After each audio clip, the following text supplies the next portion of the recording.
বাংলাদেশ আবারও মাঠে নামছে এশিয়ার শক্তিশালী দল হংকং এর বিপক্ষে। এই ম্যাচ শুধু একটি বন্ধুত্বপূর্ণ খেলা না, বরং বিশ্বকাপ বাছাইয়ের প্রস্তুতির জন্য খুবই গুরুত্বপূর্ণ এক লড়াই। আসুন দেখে নেই বিস্তারিত। বাংলাদেশ নিজেদের মাঠে খেলবে আর এই সুযোগকে কাজে লাগাতে চায় পুরো শক্তি নিয়ে। বাংলাদেশ দল এই ম্যাচের জন্য বেশ কিছু নতুন ও অভিজ্ঞ খেলোয়াড়কে স্কোয়াডে রেখেছে। তরুণ স্ট্রাইকার ফাহমিদুল ইসলাম, মিডফিল্ডে জামাল ভুঁইয়া এবং রক্ষণে তপু বর্মন সবাই দারুণ ফর্মে আছেন। এই ম্যাচে নজর থাকবে নতুন ফরোয়ার্ডদের উপর।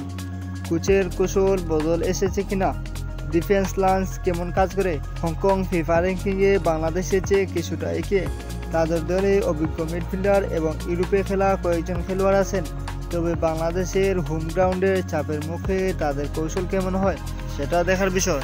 বাংলাদেশের সম্ভাব্য একাদশ: গোলকিপার আনিসুর রহমান জিকু, ডিফেন্ডার হিসাবে থাকবেন তপু বর্মন, রাকিব হুসাইন, তারেক গাজী। মিডফিল্ডার হিসাবে থাকবেন জামাল ভুঁইয়া, হামজা চৌধুরী, শামিদ সুম। ফরওয়ার্ড হিসাবে থাকবেন ফাহমিদুল ইসলাম, আল আমিন, শেখ মুসা আলীম। বাংলাদেশ যদি মাঝমাঠে নিয়ন্ত্রণ নিতে পারে তাহলে ম্যাচ জয়ের ভালো সম্ভাবনা আছে।